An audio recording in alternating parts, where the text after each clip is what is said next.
కారం రంగు రుచితో ఉంటుంది. ఆచి మిరపపొడి అదరగొట్టే కారం రంగు రుచి. 2018లో గత ప్రభుత్వం బీసీ రిజర్వేషన్ విషయంలో సీలింగ్ విధించిందని మంత్రి సీతక్క అన్నారు. అయితే చట్టంలో సీలింగ్ అనే పదం ఎక్కడా లేదని, ప్రజలను తప్పుదారి పట్టించొద్దని కేటీఆర్ స్పష్టం చేశారు.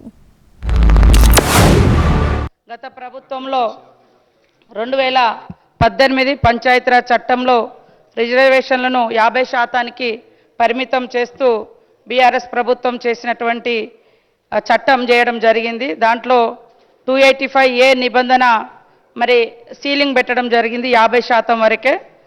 దాన్ని మరి ఆ చట్ట సవరణను ఆ సీలింగ్ను ఎత్తివేస్తూ ఈరోజు యొక్క బీసీలకు మా ప్రభుత్వం ఏదైతే కట్టుబడి ఉందో 42% రిజర్వేషన్ స్థానిక సంస్థలలో ఉద్యోగ ఉపాధి అవకాశాలలో కల్పించాలని దాన్ని ఈరోజు మరి ఈ చట్ట సవరణ ద్వారా తీసుకురావడం జరుగుతా ఉంది సార్. 42% రిజర్వేషన్ ఇవ్వాలన్న విషయంలో yes we are sincerely supporting the bill, we are 100% we are standing by the government.